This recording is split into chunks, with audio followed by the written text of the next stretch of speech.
menghargai, dan membantu sesama merupakan cerminan akhlak mulia dalam kehidupan sosial. Dalam ajaran moral dan agama, akhlak terhadap sesama manusia menekankan nilai-nilai seperti kasih sayang, kejujuran, keikhlasan, dan tolong-menolong. Ketika seseorang membantu orang lain tanpa pamrih, itu menunjukkan akhlak yang baik. Mengulurkan tangan dapat mengangkat semangat seseorang, terutama pada masa-masa sulit. Ketika Anda membantu orang lain, Anda akan menemukan senyum dari orang-orang yang telah Anda bantu. Dan kita akan menyadari bahwa menolong sesama adalah perasaan yang paling menakjubkan di dunia. Karena rasa syukur dan doa dari mereka lebih bernilai dari 1 juta permata. Sebaik-baiknya manusia adalah yang paling bermanfaat bagi orang lain.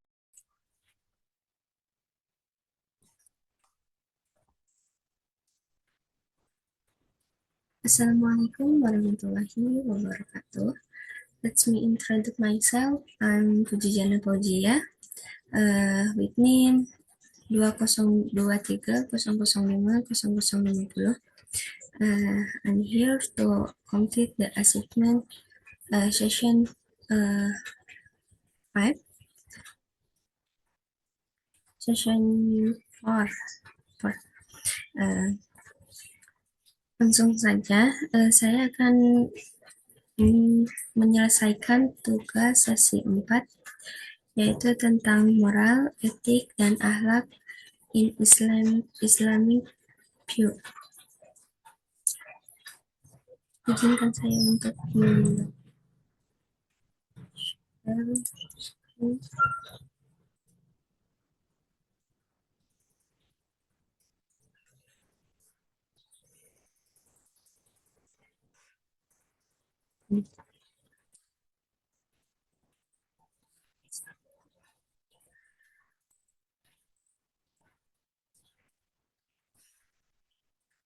morals towards fellow humans in Islam. Nah, saya mengambil topik yaitu akhlak terhadap sesama dalam Islam. Nah, di sini ada di konsep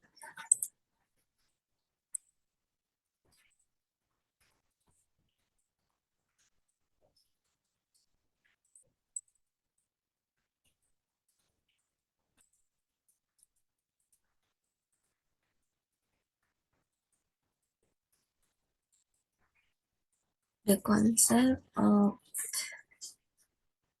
moral in Islam.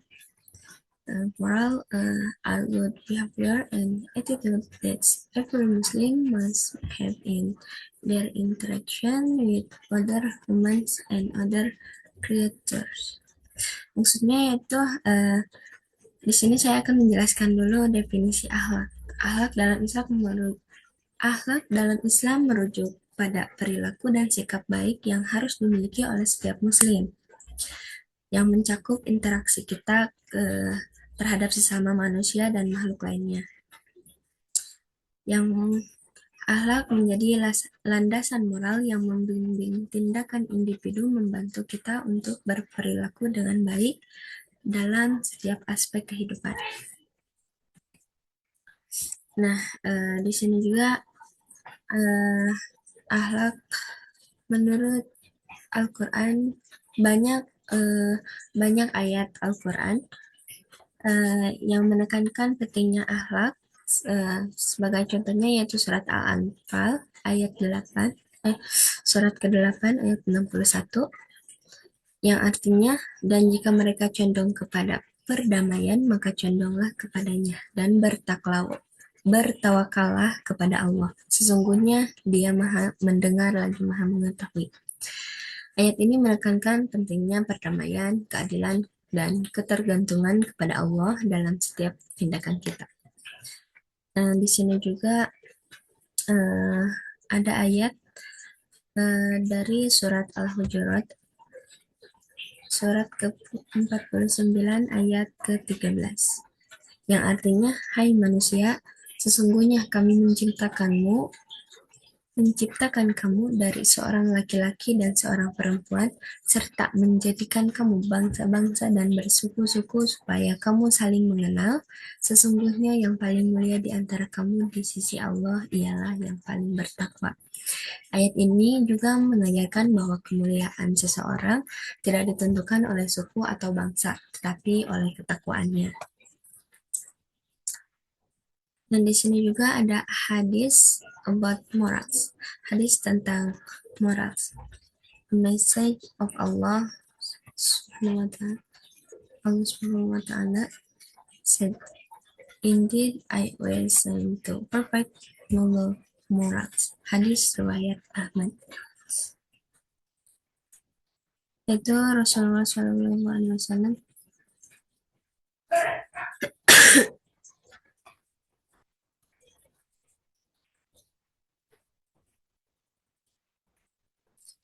uh,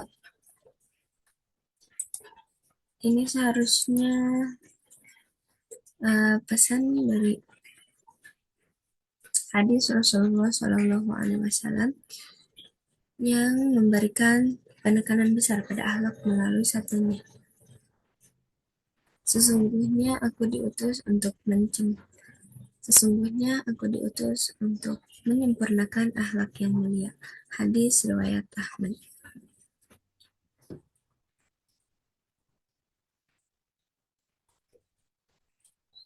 Selanjutnya yaitu hadis about morals. Di sini the message of Rasulullah Shallallahu Alaihi Wasallam bersabda, sesungguhnya aku diutus untuk menyempurnakan akhlak yang mulia. Hadis riwayat Ahmad. Sebelumnya ini ada kekeliruan, salah penulisan, salah mentranslate. Seharusnya ini pesan dari sabda Rasulullah SAW. Nah, isi dari ini yaitu menunjukkan bahwa akhlak bukan hanya sekedar perilaku, tetapi juga merupakan tujuan utama dari ajaran Islam yang perlu kita pegang. Selanjutnya yaitu classical scholar view. Di sini ada Al-Ghazali dan Ibnu Miskawai. Pandangan ulama klasik. Nah, di sini ada Al-Ghazali dan Ibnu Miskawai yang menekankan bahwa akhlak merupakan inti dari kepribadian yang baik. Al-Ghazali menyatakan bahwa akhlak yang baik adalah cerminan dari iman yang kuat dan hubungan yang baik dengan Allah. Ini menandakan bahwa Allah yang baik Ini menandakan bahwa akhlak yang baik tidak dapat dipisahkan dari keimanan kita. Difference selanjutnya yaitu next, difference between morality, ethic, and moral. Di sini ada perbedaan antara moralitas, etik, dan akhlak. Yang pertama yaitu moralitas. Morality, norm, and values in society. Maksudnya yaitu moralitas dalam konteks Islam merujuk pada seperangkat norma dan nilai yang dianggap baik atau buruk dalam masyarakat. Moralitas bersifat lebih umum dan dapat bervariasi antara budaya dan agama. Nah, di sini ada etik, the philosophical.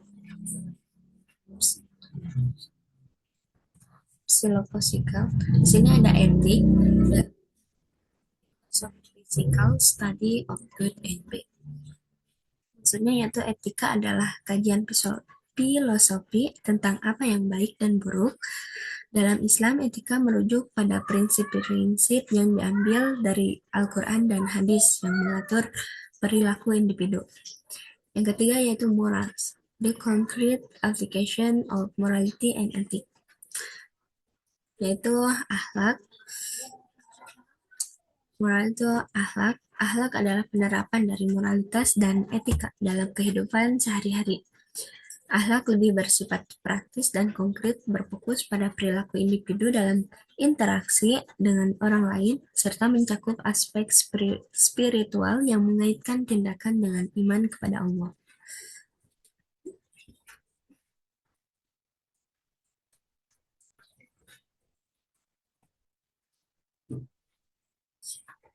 Jadi, moralitas adalah pandangan umum tentang baik dan buruk di masyarakat.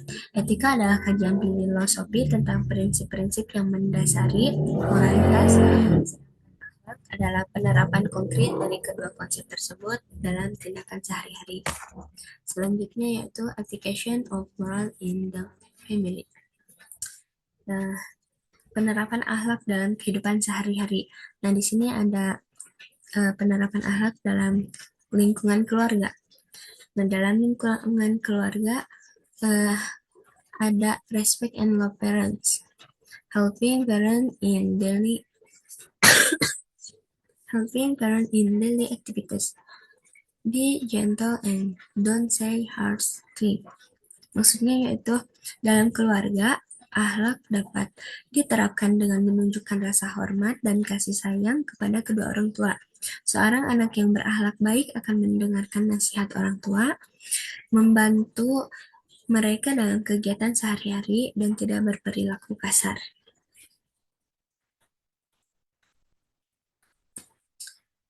Dan di sini ada application of moral in social. Penerapannya dalam lingkungan sosial.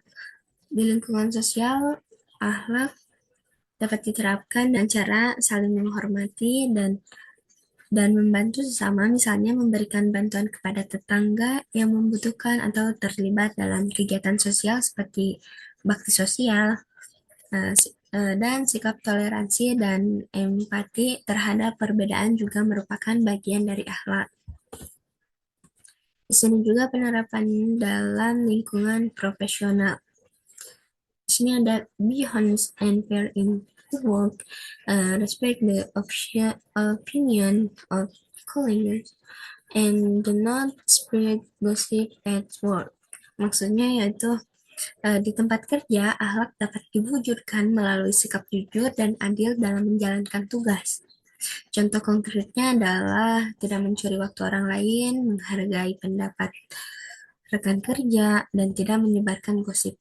Seorang profesional yang berakhlak baik akan selalu berusaha untuk memberikan yang terbaik bagi perusahaan dan rekan-rekannya.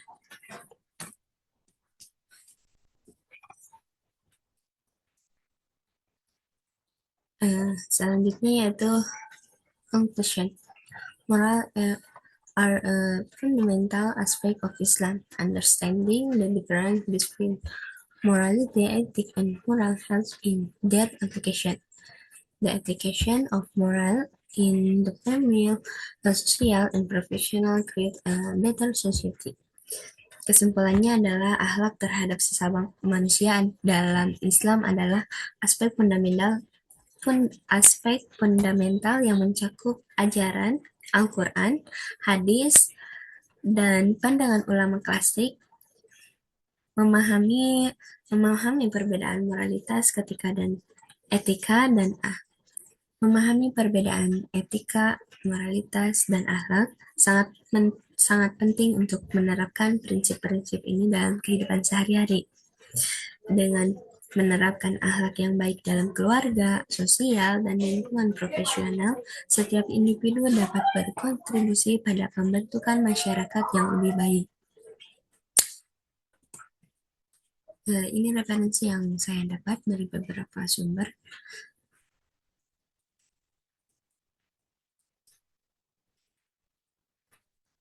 Maybe that's all the answer for me. More or less I apologize. Mungkin hanya itu yang dapat saya sampaikan. Kurang lebihnya mohon maaf. Wassalamualaikum warahmatullahi wabarakatuh.